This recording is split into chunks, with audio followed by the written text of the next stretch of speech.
Selamat pagi teman-teman. Baik, kita lanjutkan lagi video dari seri literasi informasi saya dari 2 video sebelumnya.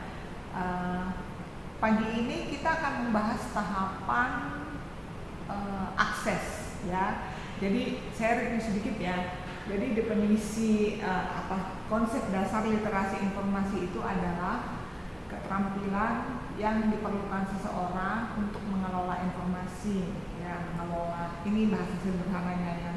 Mengelola itu ngapain? Mengidentifikasi, mengakses, kemudian mengevaluasi dan menggunakannya dengan benar supaya tidak terjebak dalam penyalahgunaan informasi seperti plagiat atau hoax gitu. Nah, kemarin saya sudah uraikan tahap pertama yaitu identifikasi. Identifikasi itu ngapain aja? Jadi intinya adalah di tahapan pertama identifikasi itu adalah seseorang itu harus paham dia lagi butuh informasi apa sih gitu.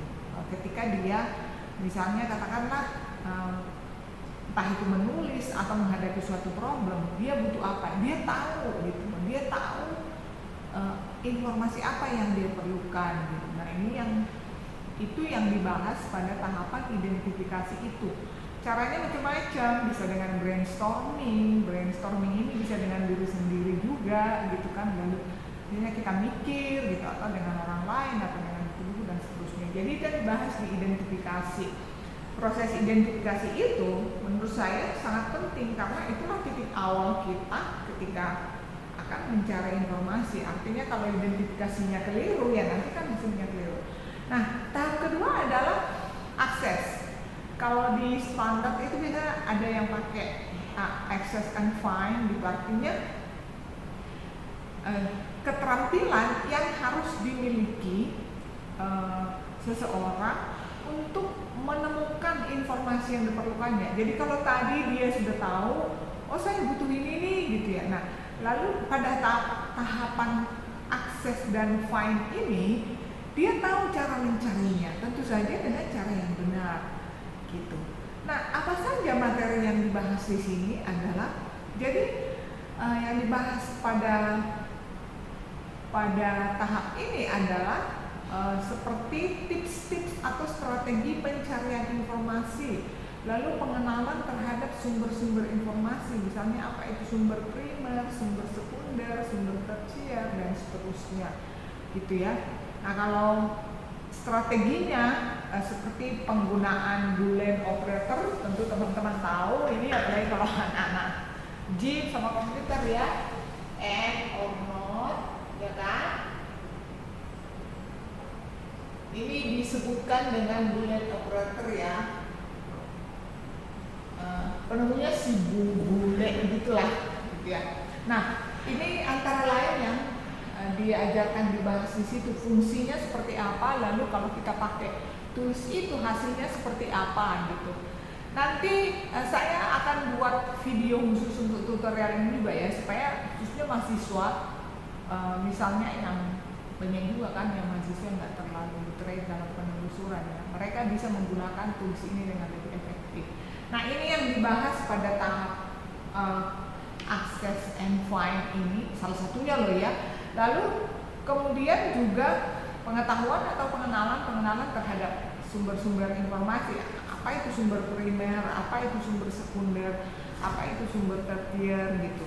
Kemudian kalau kita menulis sesuatu atau melakukan penelitian, data yang paling kita perlukan sumber apa? Sumber primer, sumber sekunder dan seterusnya. Itu kalau untuk di lingkup akademik itu ya wajib banget lah gitu ya.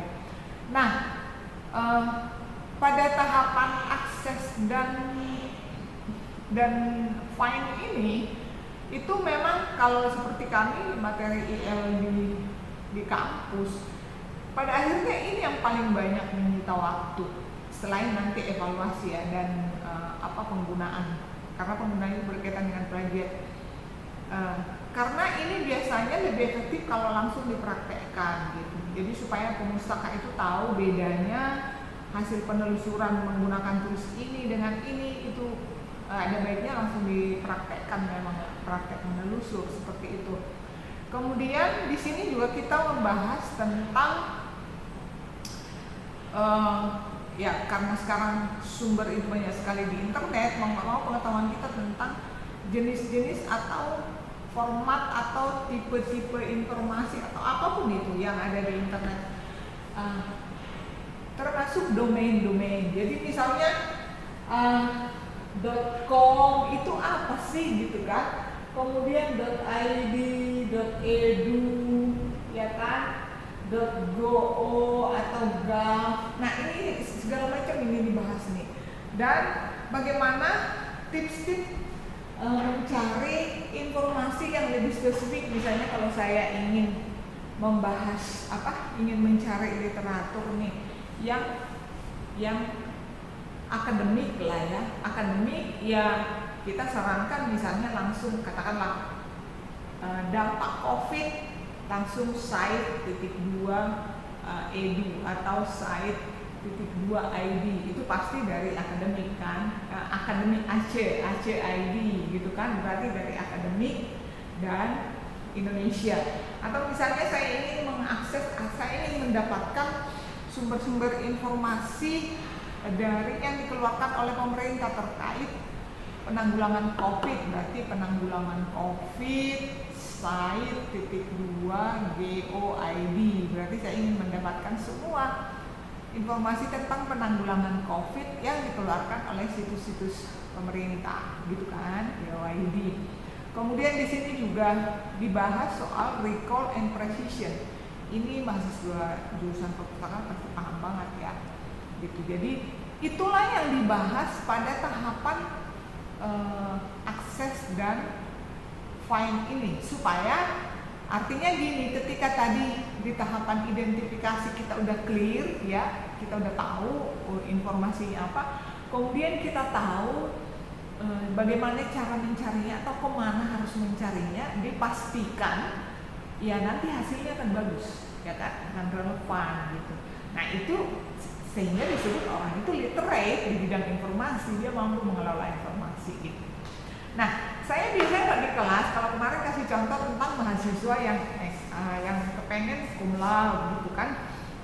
Nah, di data ini, di penelusuran ini, jadi karena pengalaman juga ya, menghadapi mahasiswa seperti saya ceritakan di video sebelumnya, mahasiswa itu seringkali dia juga nggak tahu apa yang dia cari gitu, apa yang dia butuhkan.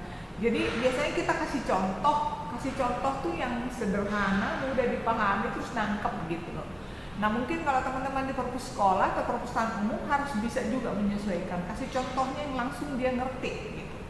Nah kalau di kampus biasanya saya kasih pokoknya yang gampang-gampang lah, yang simple. Misalnya gini loh, mahasiswa itu pengen nulis ya, katakanlah pengaruh pandemi COVID-19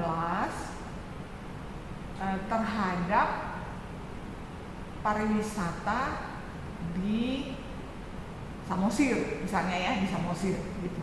Nah, yang pertama dia harus tahu dulu dia butuh informasi apa gitu.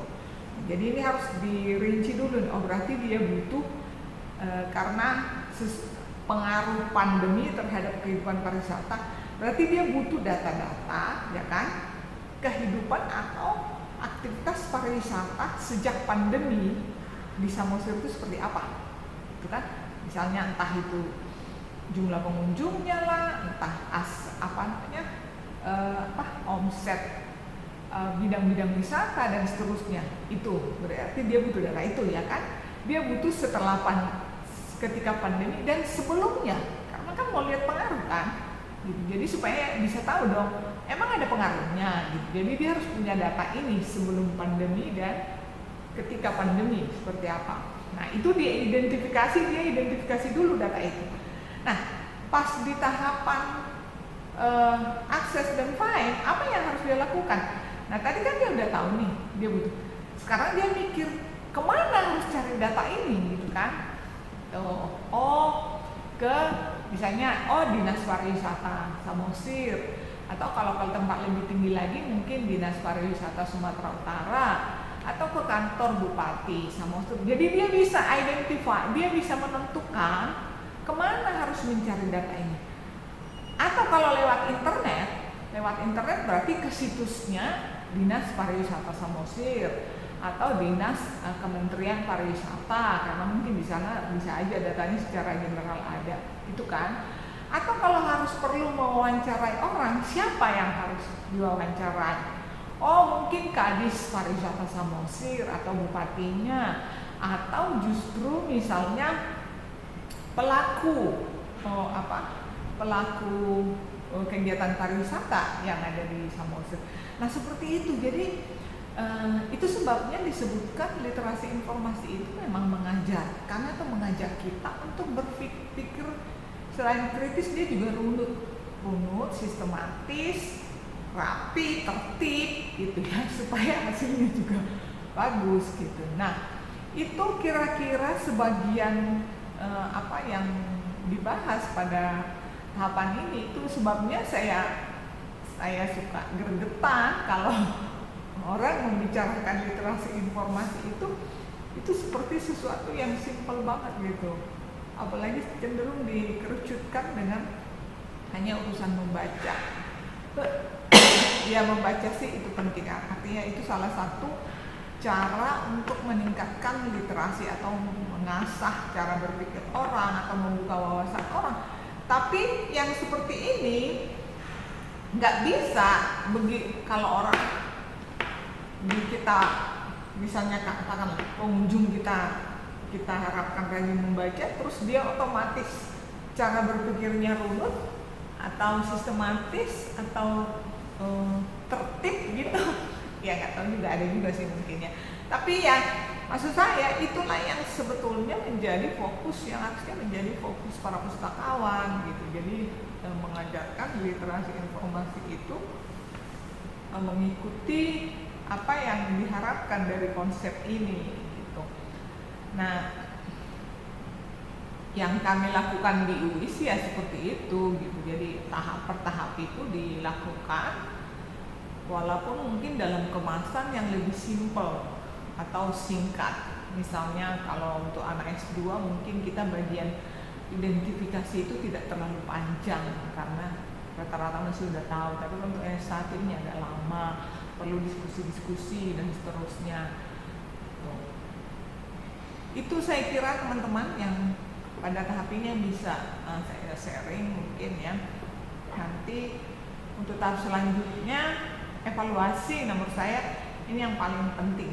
Evaluasi ini semua sih penting ya, tapi di evaluasi itu ada hal-hal yang sangat kritis ya untuk mencegah, karena setelah evaluasi dia akan menggunakan gitu. Jadi supaya nggak salah menggunakan, maka di tahap evaluasinya perlu lebih cermat gitu, apakah informasi ini bisa dipakai atau enggak. Itu nanti kita bahas di video selanjutnya. Ngopi dulu. Mana sih kameranya, suka bingung deh. Tetap semangat, jangan lupa like, share, and subscribe gitu ya. Apalagi untuk teman-teman pustakawan, ayo dong berbagi bersama ya. Untuk anak-anak jurusan perpustakaan juga like ya video ini ya.